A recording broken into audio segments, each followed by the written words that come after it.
With percent of change, we're talking about a percent increase or a percent decrease in an amount. So however much the amount increased or decreased.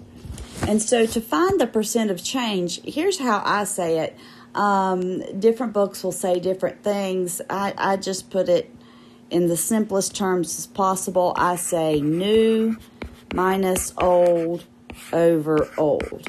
And then whatever that amount is, when you multiply it by 100%, you get your percent of change.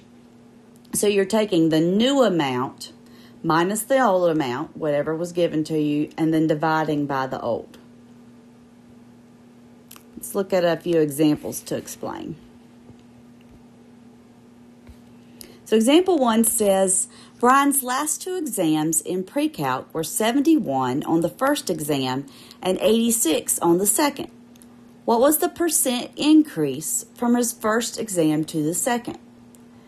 So looking at the new minus old over old, the new amount would be the score that he made on the second exam.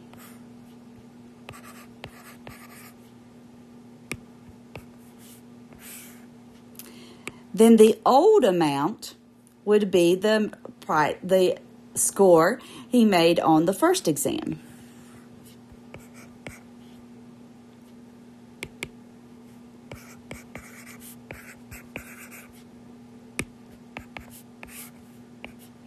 So you'd have the new exam, the second exam, that's 86, minus the first, that's 71 over 71.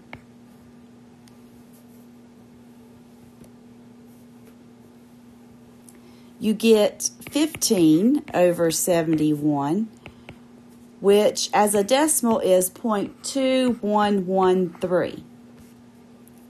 Then we'll multiply that by 100%. Excuse me. And these are, for the most part, going to tell you to round to the nearest whole percentage. And I went ahead and wrote it out to 4 decimal places to begin with, so I know if I need to round up or not. So multiplying by 100% would just give me 21.13%, which is 21%. And tell me, is this an increase or a decrease? So we'll write next to it, increase. For the second one, a manufacturing company with 650 employees begins a new product line and must increase their number by 15%. How many total employees does the company now have? So the new amount we don't know because they're increasing their number. So I'm just going to call the new amount N. The original amount of employees, the old, was 650. And then this time we have the percent given to us.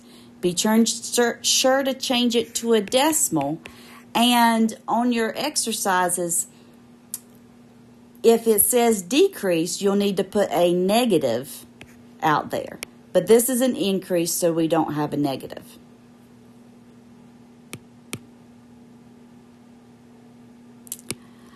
Let's see. To solve this for N, multiply both sides by 650.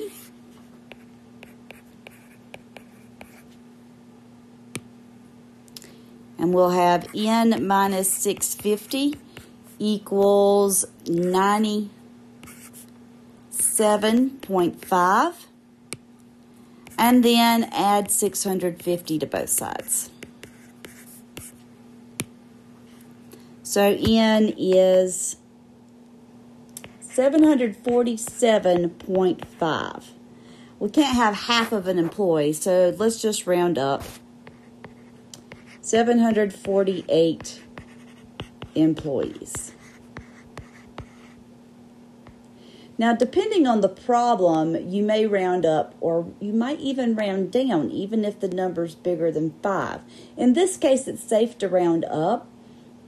If you have a problem that's talking about population or something like that, then you would always round down because, again, it wouldn't make sense to have a half a person. And even if you had 3/4 of a person, that's not taking it up to the next level.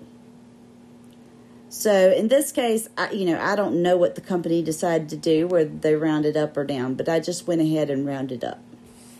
But like I said, with population, you'll probably round down no matter what. Example 3 says the San Marquis Resort charges $320 a night during the summer, but $105 a night during the fall. What is the percent decrease? This time, the new amount, the fall amount, is less, and the old amount, the original, was the summer.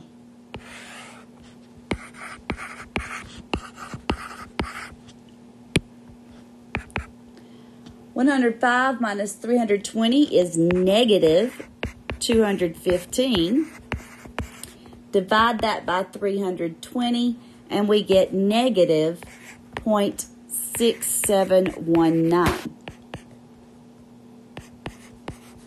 Multiply that by 100%, and we have negative 67%.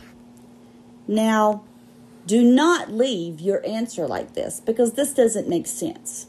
You can't have a negative percent. What the negative is telling us is that there was a decrease.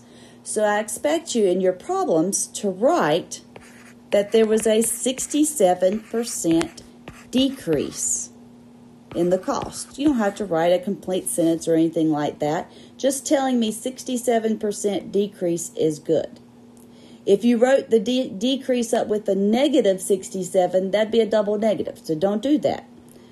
I need you to show me that you realize that the negative means decrease and take off the negative, write decrease next to it.